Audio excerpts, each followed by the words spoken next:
प्रभु जी जिंदे नाल परमेश्वर को खुश होवे प्रभु जी साडे मोटा में शो प्रभु जी पवित्र खुदा प्रार्थना करने वाला आत्मा दे परमेश्वर साडे उत्ते प्रभु जी पवित्र खुदा सदा सादगी दे नाल प्रभु जी निम्रता दे नाल खुदावंद हलीम होके तेरी स्तुति करिए प्रभु जी जानते हैं परमेश्वर तू इत्थे मौजूद है साडा ईमान है तू चल फिर सानू गौश करता है परमेश्वर सानू देख रहा है परमेश्वर प्रभु जी आत्मिक निगमा खोल परमेश्वर साड़ियां उस पवित्र आत्मा को देखा तो योग्य बना दे परमेश्वर तेरे स्पर्श को छू दिए प्रभु जी तेरे छू जान नु प्रभु जी तेरी सामर्थ नु असि फील करिए खुदावंद प्रभु जी मांग रहे हैं प्रभु जी तेरे पवित्र नाम में खुदावंद यीशु मसीह के पाक पवित्र नाम में आज दी बाकी दे लिए आज दे समय दे लिए आज दे प्रभु भोज दे लिए जो प्रभु ने सारे लिए समा ठहराया है प्रभु का बहुत धन्यवाद करते हैं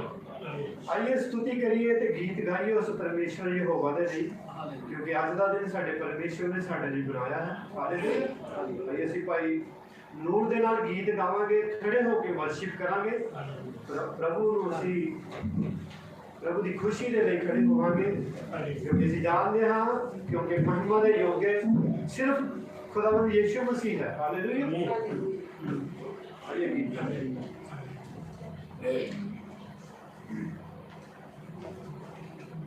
हालेलुया हालेलुया हालेलुया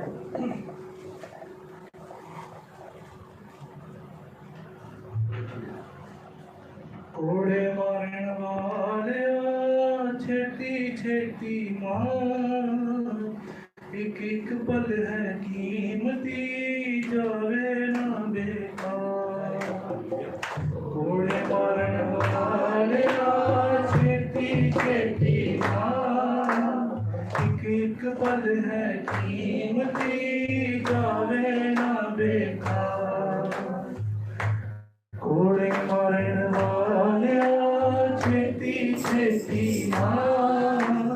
एक एक पल है कीमती जावे ना बेकार हलवा दे तू हालिया पैलियत है तेरी ऐना डूंगा ना दे हटी नजर आ जाए मेरी हलवा दे तू हालिया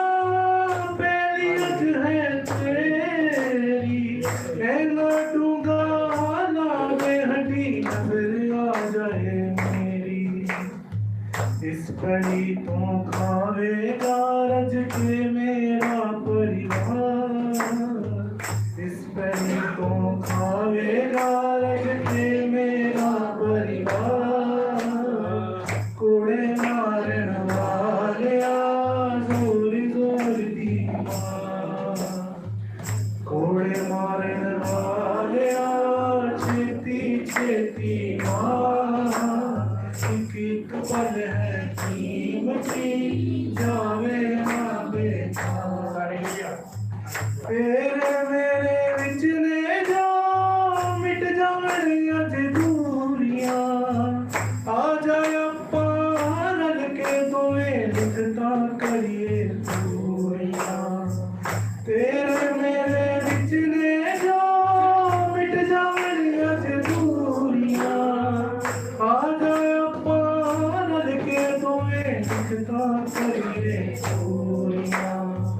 छाप दे मेरी पति उत्ते मुक्ति दी अखबार छाप दे मेरी पति उत्ते मुक्ति दी अखबार थप्पड़ मारन वाले जोर जोर दी कोड़े मारन वाले छेती छेती एक पल है कीमती जावे ना बेकार मेरी पिठ वाल वेख के पर लेनी अखा इथों पढ़ पढ़ वेखी किने जीवन बचने लखा मेरी पिठ वाल वेख के पर लेनी अखा इथों पढ़ पढ़ वेखी किने जीवन बच सोचने लखा छाप दे मेरी पिट्ठी उत्ते मुक्ति दी अखबार छाप दे मेरी पिट्ठी उत्ते मुक्ति दी अखबार कोड़े मारन वालिया छेती छेती कोड़े मारन वालिया छेती छेती एक पल है कीमती जावे ना बेटा तेरा कम है मारना मेरा कम है सेना मैं हलीला दोस्ता मुँहों कुछ नहीं कहना तेरा कम है मारना मेरा कम है सेना मैं हलीला दोस्ता मुँहों कुछ नहीं कहना तेरी नौकरी है तेरा अधिकार तेरी नौकरी है तेरा अधिकार थप्पड़ मारन वाले छेती मार कोड़े मारन वाले छेती छेती मार एक पल है कीमती जावे ना बेकार एक पल है कीमती जावे ना बेकार एक पल है कीमती जावे ना बेकार आमीन। एक और गीत गाएंगे भाई के साथ।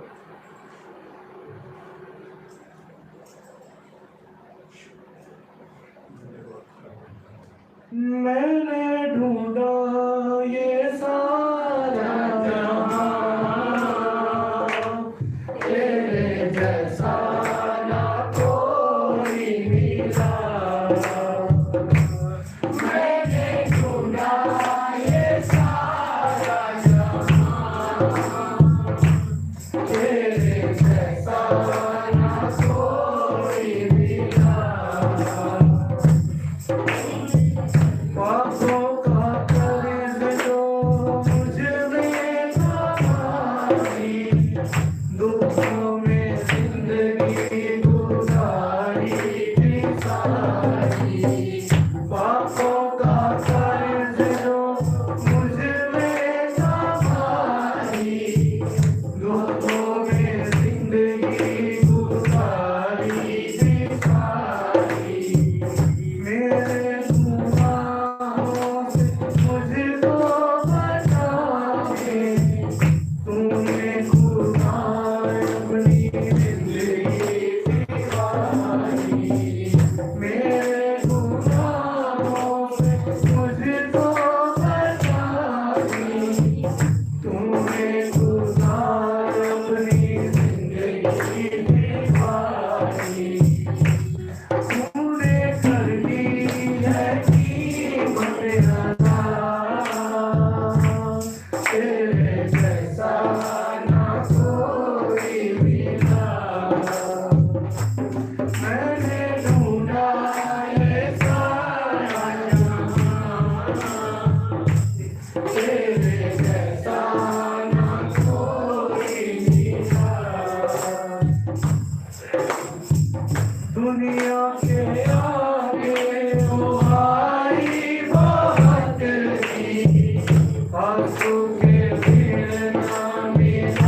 सारी दुनिया डुबदी जावे पर नूं दा बेड़ा तरदा सारी दुनिया डुबदी जावे पर नूं दा बेड़ा तरदा पूरियां हो गईयां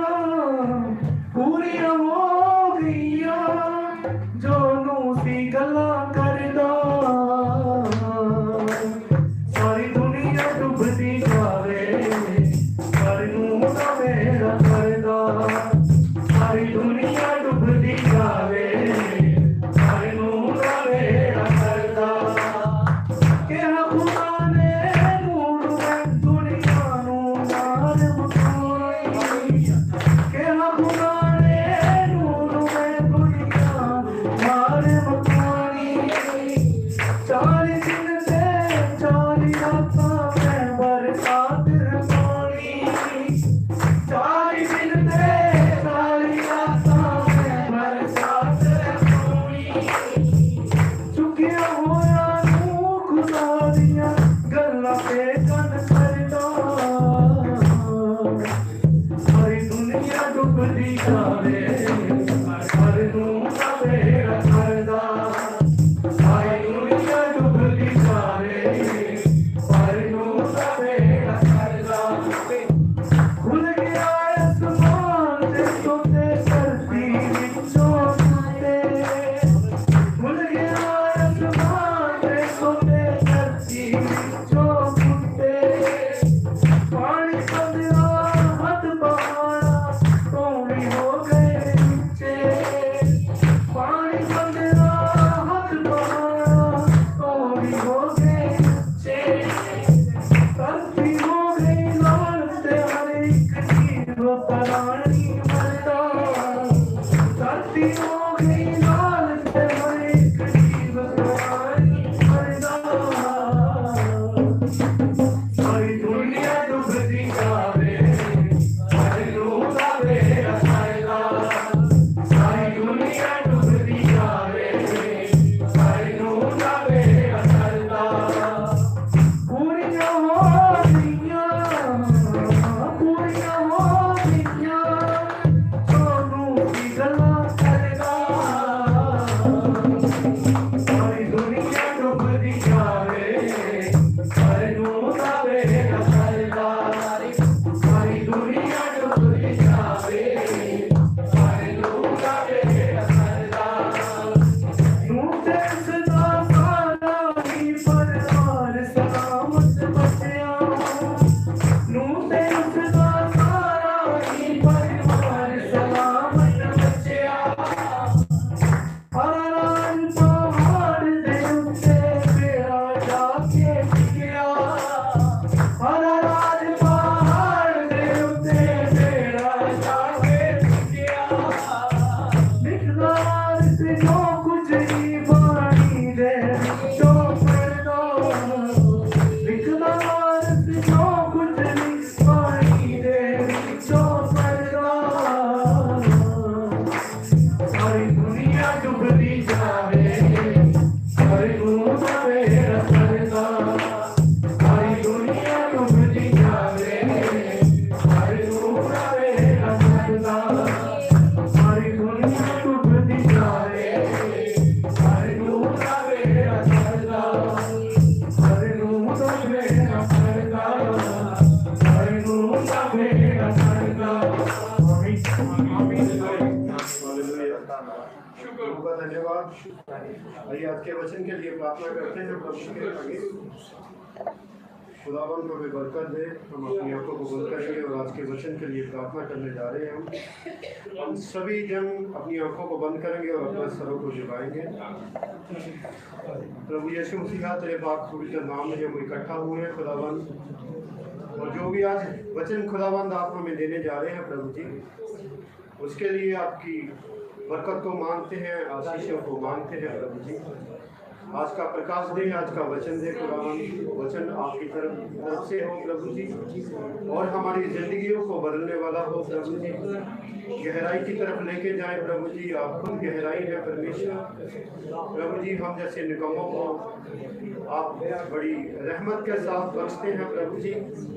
आपकी बड़ी दया है खुदावन प्रभु जी, और आपका वचन है प्रभु जी, आपका प्रभु जी के जो इस दुनिया के निकम्मे हैं, बुद्धिहीन लोग हैं, उनके ऊपर प्रभु जी आपने प्रकाश खोला है प्रभु जी। आपका शुक्रगुजार करते हैं, धन्यवाद करते हैं प्रभु जी। अनुग्रह करें खुदावन, हमें छुएं प्रभु जी, मिट्टी के होठों को छुएं प्रभु जी। पवित्र आत्मा का मसा मांगते हैं खुदावन प्रभु जी, और आज के वचन के लिए मांगता हूँ खुदावन, जो भी वचन हो खुदावन आपकी तरफ से हो। आपके पास पवित्र नाम में ये सारी दुआ मांगता हूँ प्रभु यीशु मसीह के नाम में, आमीन। हम सभी बैठ सकते हैं। आइए हम पाक पवित्र बाइबल में चलेंगे और हम लूका की 22 की 7 में जाएंगे। लूका 22 की 7 में प्रभु का वचन कहता है, तब अख़मीरी रोटी के पर्व का दिन आया जिसमें फसह का मेमना बलि करना लाजमी था। आमीन। प्रभु पढ़े हुए कलाम के ऊपर हमें बरकत और आशीष दे। लूका 22 की 7 में परमेश्वर का वचन कहता है, जब अख़मीरी रोटी का पर्व आया तो फसह का मेमना बलि करना जरूरी था। मेमना बलि करना क्यों जरूरी था? मेमना ही क्यों जरूरी था? कि जब फसह का समय आया है तो एक मेमना बलि करना अवश्य हो गया था, जरूरी हो गया था। वो क्यों हुआ, जरूरी क्यों हो गया हमारे लिए? जब हम जेनेसिस में जाते हैं, उत्पत्ति में जाते हैं, तो हम खुदा के कलाम से जानते हैं कि परमेश्वर ने अपने वचन के जरिए सारी सृष्टि को बनाया है। आदि में परमेश्वर आकाश को बना रहा है, धरती को बना रहा है, सारी सृष्टि को बना रहा है। और परमेश्वर ने दिन बनाया है, रात बनाया है, जंगल बना रहा है, समंदर बना रहा है, यहाँ तक कि मनुष्यों को भी परमेश्वर ने ही बनाया। और फिर परमेश्वर ने इसी मिट्टी से इंसानों को बनाया। जब हम पढ़ते हैं कि परमेश्वर ने इस पृथ्वी की मिट्टी को लिया और उससे इंसान बनाया और अपना रूह आत्मा जब उसमें उंडेला तो वो जीवता प्राणी बना। उसके बाद जब इंसान अकेला रहता था तो परमेश्वर ने देखा कि आदम का अकेला रहना अच्छा नहीं है, इसका सहायक बनाना जरूरी है। फिर परमेश्वर ने आदम को गहरी नींद में सुला दिया और उसकी हड्डी में से मांस लेकर, मट्टी नहीं लिखा हुआ, मांस लेकर उस हड्डी में भरा और हवा को बनाया, औरत को बनाया और आदम के सामने रख दिया। और जब आदम ने देखा, उस गहरी नींद से उठा, तो आदम ने देखा कि मेरे सामने जो नर है, औरत है, जो वो सेम मेरी हड्डी की हड्डी और मेरे मांस का मांस है। परमेश्वर ने उन्हें एक कमांड दी थी कि ये इस वाटिका के सारे वृक्षों के फल तुम खा सकते हो, पर जो वाटिका के बीच में एक वृक्ष लगा है उसे तुम मत खाना, उसके फल को तुम मत खाना। सिर्फ एक ही कमांड दी गई थी परमेश्वर ने। पर क्या हुआ? शैतान आता है, सर्प को इस्तेमाल करता है और उसको हवा को भरमाता है और एक फिजिकल गुनाह होता है, आत्मिक गुनाह होता है वहाँ पे। उस गुनाह से क्या हुआ? वो जो हमने अभी पढ़ा कि मेमने का बलि करना क्यों जरूरी हो गया। फसह के पर्व पे कोई और भी चीज तो चढ़ा सकता था परमेश्वर, एक मेमने को बलि करना क्यों जरूरी था? क्योंकि ब्लड में जान होती है, प्राण होते हैं। जब आत्मिक गुनाह हुआ, फिजिकल रिलेशन हुआ, तो एक पाप हुआ जिससे परमेश्वर घृणा करता है, बेविचार, जिससे परमेश्वर घृणा करता है, नफरत करता है। सबसे ज्यादा नफरत परमेश्वर बेविचार से करता है। ये परमेश्वर को अच्छा नहीं लगता, क्योंकि वो पवित्र खुदा है और अपने जो उसको मानता है उसे वो पवित्र बनाना चाहता है, क्योंकि वो खुद होली स्पिरिट है, पवित्र आत्मा है। ये गुनाह हुआ है तो फिर परमेश्वर ने क्या लिखा? 8 आयत में, यहोवा परमेश्वर जो दिन के ठंडे समय वाटिका में फिरता था का शब्द सुनाई दिया, तब आदम और उसकी पत्नी वृक्षों के बीच यहोवा से छिप गए। जब यहोवा परमेश्वर आदम से मिलता था, वो समय संध्या का समय होता था और ठंडा समय होता था। जब परमेश्वर यहोवा ने आदम को बुलाया, तो जब परमेश्वर का शब्द, यहोवा का शब्द आदम ने सुना, तो उसका शब्द सुन के आदम झाड़ियों के पीछे छुप गया। तब परमेश्वर ने पुकार कर कहा, आदम तू कहाँ है? आदम तू कहाँ है? इससे पहले परमेश्वर पुकारता, क्योंकि परमेश्वर को पता चल चुका था कि आदम गुनाह में चला गया है। हालेलुया।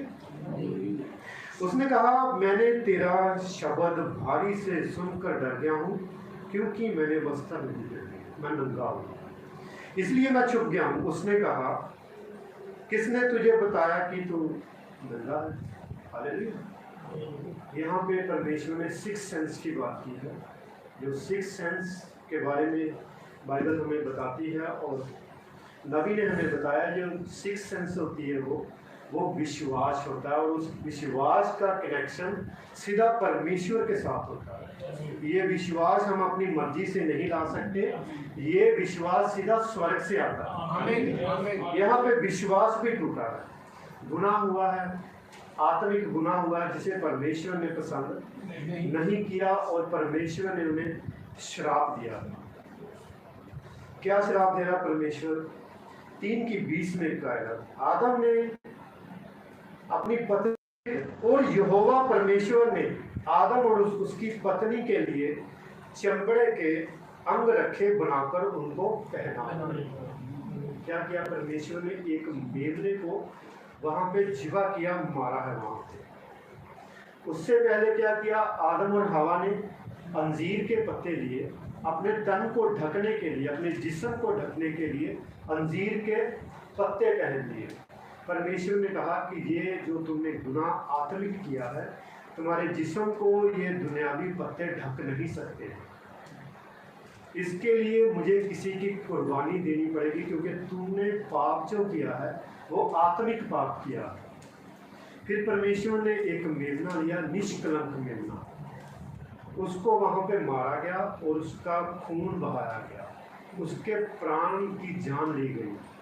उसकी चमड़ी को परमेश्वर ने आदम और हवा को दिया पहनने के लिए, उसके तन को ढकने के लिए।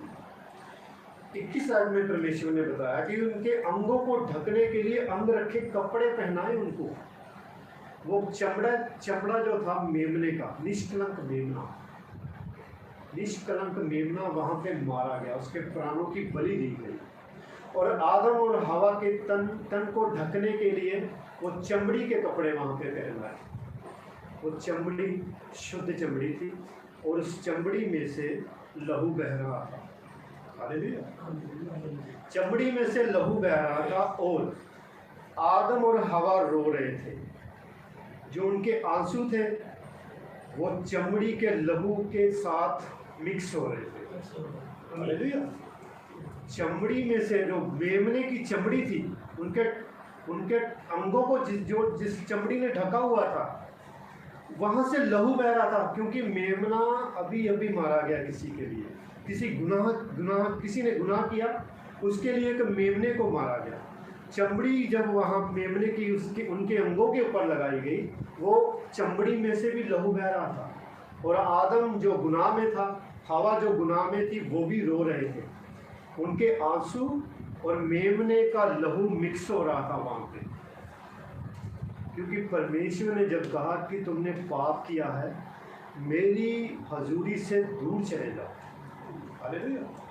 आदम को कहा कि मेरी उपस्थिति से दूर चले जाओ। जब आदम और हवा रो रहे थे आंसुओं के साथ, वही मेमने का ब्लड भी उनके साथ मिक्स हो रहा था। जब परमेश्वर यहोवा ने देखा, मेरी सबसे कीमती चीज, जो मैंने सबसे उत्तम चीज इस संसार में बनाई थी, क्या बनाया था? मनुष्य, आदम को जब परमेश्वर ने बनाया था, तो उसके बाद जब हम पढ़ते हैं तो उसने कहा कि संसार की सारी चीजों के ऊपर तुम राज करोगे, तुम हुक्म चलाओगे।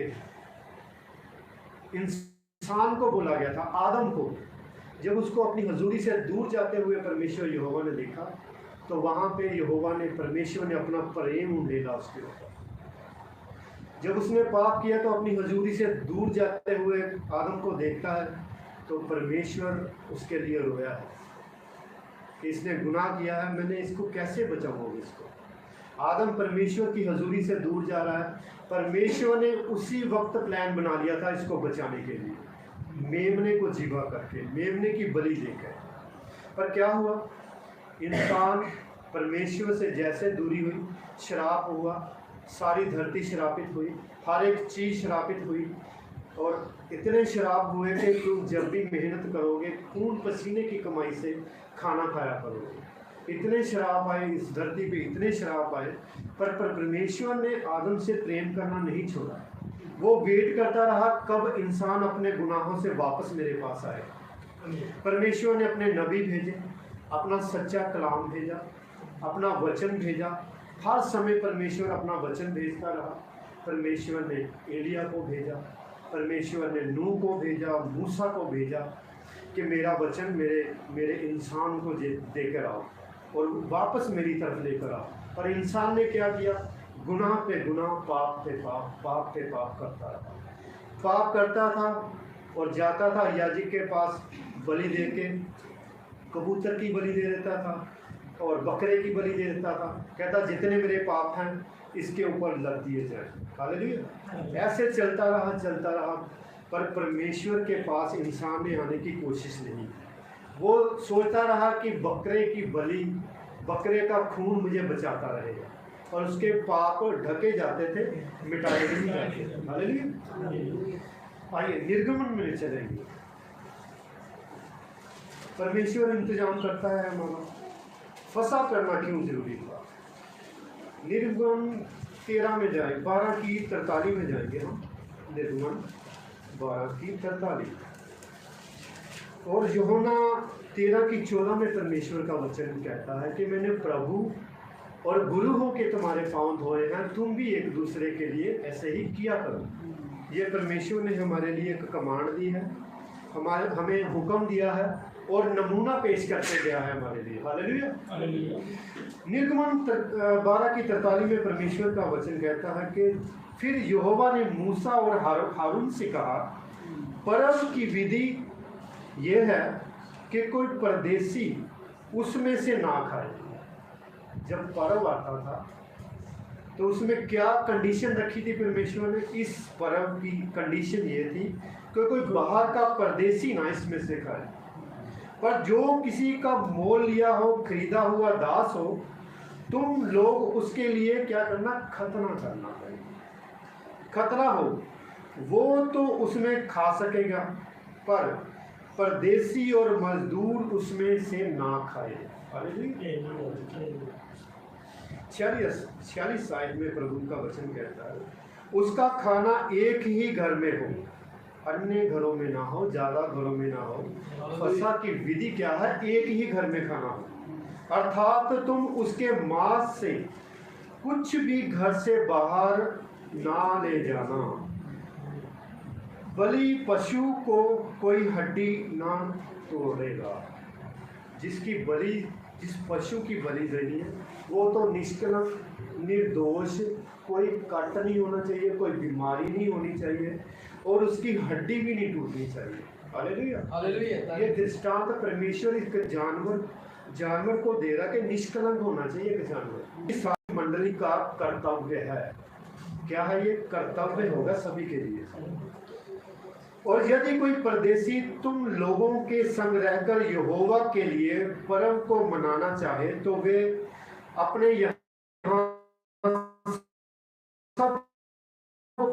बुलाकर उसको माने और वे देश मनुष्यों के तुल्य ठहराएगा। और कोई खतना रहे जिसने खतना नहीं करवाया, परमेश्वर उसमें से ना खा और पुरुष उसमें से ना खाने पाए।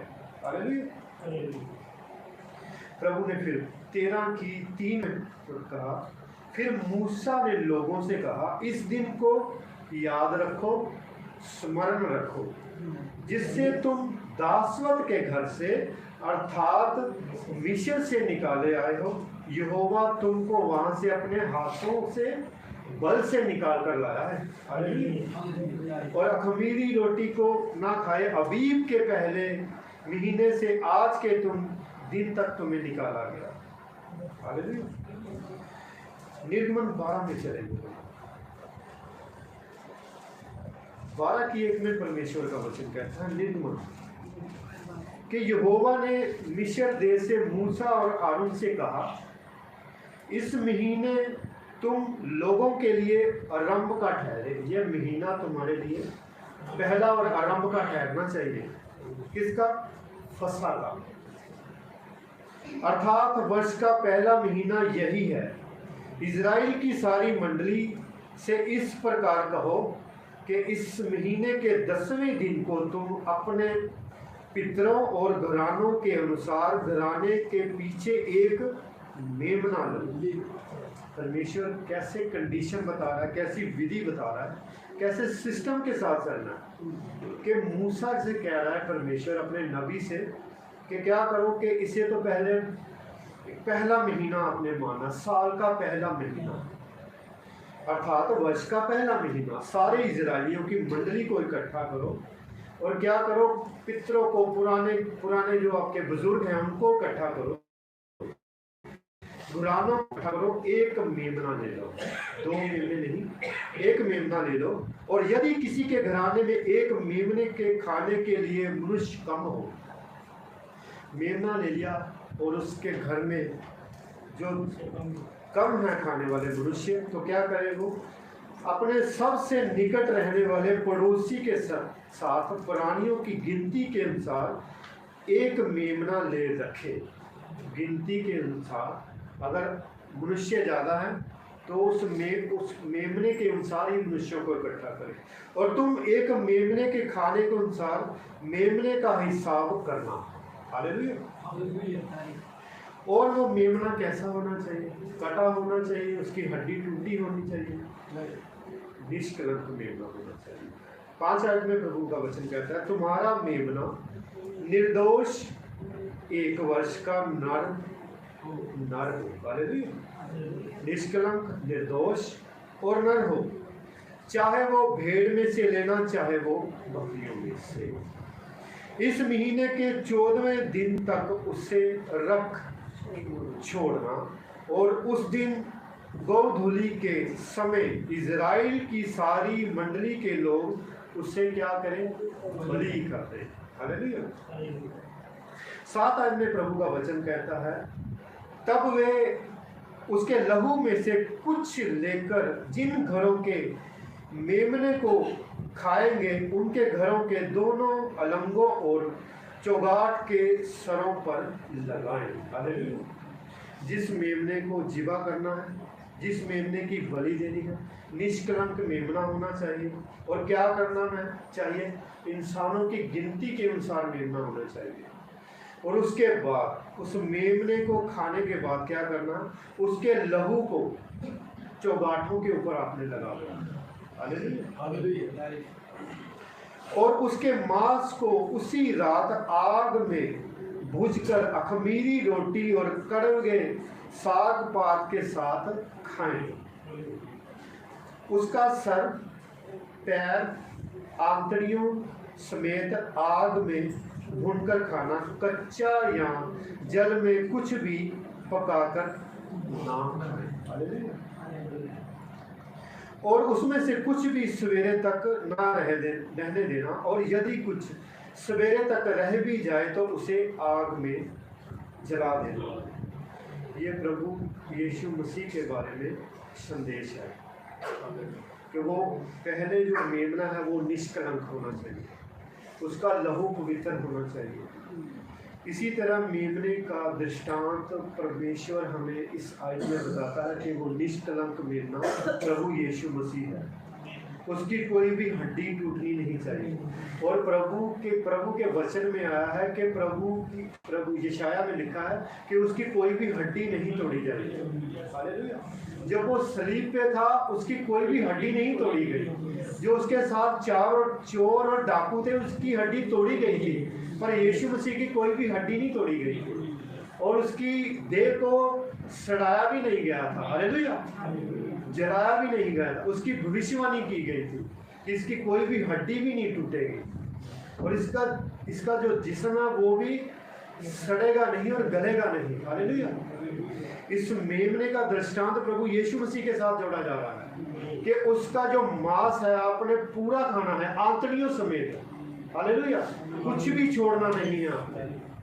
हमने प्रभु यीशु मसीह का कलाम सारा खाना है, हृदय के साथ खाना है। हालेलुया। कुछ भी नहीं छोड़ना।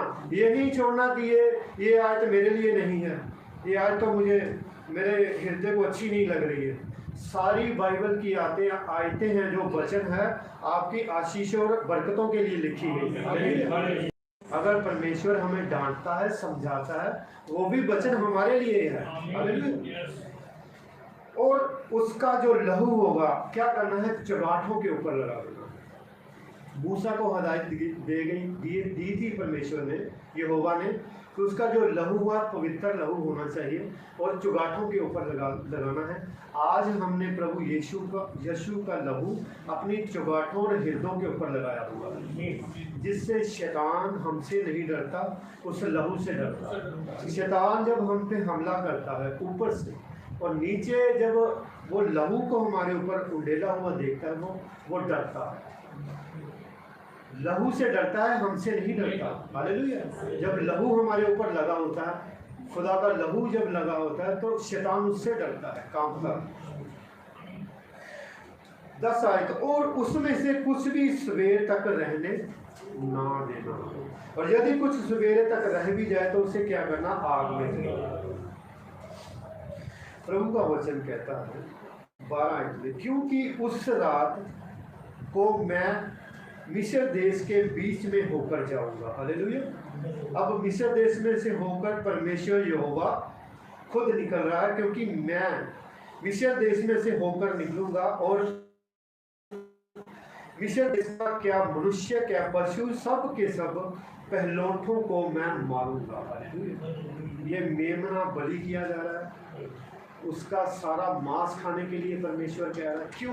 क्यों इतनी विधि परमेश्वर हमें बता रहा है?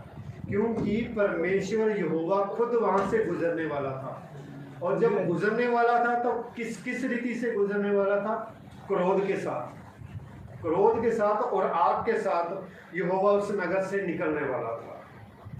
क्योंकि मैं उस रात को मिस्र देश के बीच में होकर से निकलूंगा। मिस्र देश में क्या मनुष्य क्या पशु सब के पलौठों को मैं मारूंगा, मिस्र के सारे देवताओं को भी मैं दंड दूंगा, क्योंकि मैं यहोवा हूं। आमीन। और जिन घरों में तुम रहोगे उन पर वे लहू तुम्हारे लिए एक चिन्ह ठहरेगा। यहोवा कहता, मैं जिन घरों के ऊपर लहू को देखूंगा, उन घरों के ऊपर वो जो लहू होगा वो चिन्ह ठहरेगा एक। अर्थात मैं उस लहू को देखकर, मैं कोई और नहीं, यहोवा परमेश्वर कहता, मैं उस लहू को देखकर तुमको छोड़ जाऊंगा, और जब मैं मिस्र देश के लोगों को मारूंगा तब वह विपत्ति तुम पर नाम पड़ेगी और तुम नष्ट नहीं होगे। हालेलुया। आज भी अगर कोई मौत का फरिश्ता आपके पास आता है और यीशु का लहू आपके ऊपर देखता है, निष्कलंक मेमने का लहू आपके ऊपर देखता है, तो मौत भी वहां से निकल जाती है। हालेलुया। और वे दिन तुमको स्मरण दिलाने के लिए ठहरेगा और तुम यहोवा के लिए पर्व मनाना। वे दिन तुम्हारी पीढ़ियों से सदा की विधि जानकर पर्व मनाया जाएगा। आमीन। आइए लूका में चलेंगे, तो वो हमें आशीष और बरकत दे। लूका 22 की साथ में जाएंगे। 9 आयत में परमेश्वर का वचन कहता है, लूका 22 की 9 में, चेलों ने उससे पूछा, उन्होंने उससे पूछा, तू कहाँ चाहता है कि हम इसे तैयार करें? प्रभु, जो तू चाहता है हम कैसे तैयार करें? लूका 22:9 में चेलों ने उससे पूछा, उन्होंने पूछा, तू कहाँ चाहता है कि हम इसे तैयार करें? यीशु मसीह ने कहा, उनसे कहा, देखो, नगर में प्रवेश करते ही एक मनुष्य जल का घड़ा उठाए हुए तुम्हें मिलेगा। जिस घर में वे जाएगा तुम उसके पीछे चले जाना। हालेलुया। ये वो परमेश्वर है जो सृष्टि को बनाने वाला परमेश्वर है, जिसने आग में आकाश बनाया है, पृथ्वी बनाई है, ये सृष्टि बनाई है, ये कायनात बनाई है। चेले उसी परमेश्वर को पूछ रहे हैं, हे रब्बी, है गुरु, हमें बता कि हम तुम्हारे लिए ये फसह मनाने के लिए क्या करें, कैसे तैयारी करें? प्रभु ने कहा कि जाओ, जिस नगर में तुम जाओगे वहां पे एक तुम्हें मनुष्य मिलेगा जो घड़ा उठाए, 1 घंटे के बाद आएगा, 2 घंटे के बाद आएगा, या 2 दिन के बाद आएगा। प्रभु ने बोला कि जाओ, नगर में एक इंसान तुम्हें मिलेगा जो पानी का घड़ा उठाए हुए जाएगा, उसके पीछे होना। जैसे ही चेले बाहर गए, उन्होंने देखा मनुष्य जा रहा है, उसने पानी का घड़ा उठाया हुआ था। परमेश्वर समय का परमेश्वर है। हालेलुया। ये नहीं हुआ कि वो आदमी का घड़ा टूट गया, वो आदमी पानी लेने के लिए 2 घंटे लेट हो गया। उसी समय जब चेले वहां से निकले तो उन्होंने एक इंसान को देखा जो पानी का घड़ा उठाए हुए जा रहा था, और उस घर के और उसके पीछे चले जाना। 11 आयत में, और उस घर के स्वामी से कहना, गुरु तुझसे कहता है कि वे पहनुशाला कहाँ है जिसमें मैं अपने चेलों के साथ फसह खाऊंगा। वे तुम्हें एक सजी सजाई और बड़ी अटारी दिखा देगा, वहीं तैयारी करना। हालेलुया। परमेश्वर इंतजामी खुदा है, वो पहले ही इंतजाम करके रखता है, हमें सिर्फ उसकी आज्ञा का पालन करना है। सब तैयारी होती है, इंसान पहले खड़ा होगा, पानी का घड़ा लेके उसी समय खड़ा होगा। हालेलुया। और सजी सजाई अटारी हमारे लिए पहले से तैयार होगी। आज परमेश्वर ने हमारे लिए ये जगह तैयार की है, हमारे लिए बंदोबस्त किया है। हालेलुया। इससे पहले हम कलीसिया में पहुंचते, प्रभु भोज करते, हमारे लिए सब कुछ प्रभु यीशु मसीह ने पहले से ही सजा के रखा हुआ है। ये किसी इंसान की समझ से नहीं होता है, ये परमेश्वर की दया है। वे वही परमेश्वर है जो आदिकाल से चल रहा है, परमेश्वर जो कल था, जो आज है, जो आने वाला परमेश्वर है। ये परमेश्वर कभी बदलता नहीं है। ये चेलों के लिए इंतजाम कर रहा है, आज हमारे लिए भी इंतजाम कर रहा है। उन्होंने जाकर जैसा उसने कहा था वैसा ही पाया और फसह तैयार किया। 14 आयत में प्रभु का वचन कहता है, जब घड़ी आ पहुंची, इसका मतलब है कि घड़ी आ पहुंची, समय ठहराया हुआ था परमेश्वर ने। प्रभु को मारने के लिए यहूदियों ने बड़ी बड़ी कोशिश की थी कि इसे पहाड़ से गिरा दें, पर समा नहीं आ रहा। जब समा आ गया, यहाँ समा आ रहा है, उसे भीड़ में मारने की कोशिश की, और यीशु ने कहा कि मेरा अभी समय नहीं है। उसे पहाड़ से गिराने की कोशिश की, प्रभु यीशु ने कहा मेरा अभी समय नहीं है। हालेलुया। जब घड़ी आ पहुंची तो वे प्रेरितों के साथ भोजन करने बैठा। किनके साथ? प्रेरितों के साथ भोजन करने बैठा। वो भीड़ के साथ भोजन करने नहीं बैठा, 50,000 के साथ, 5,000 के साथ भोजन करने नहीं बैठा, वो प्रेरितों के साथ भोजन करने बैठा। और उसने उनसे कहा, मुझे बड़ी लालसा थी कि दुख भोगने से पहले ये फसह मैं तुम्हारे साथ करूं। दुख भोगने से पहले प्रभु ने दुख भोगना था, और उसने अपने प्रेरितों को इकट्ठा किया और उसने कहा कि मैं चाहता था, मेरी लालसा है कि मैं दुख भोगने से पहले तुम्हारे साथ। जब तक परमेश्वर का राज्य, परमेश्वर का काम पूरा ना हो जाए, तब तक मैं कभी भी नहीं खाऊंगा।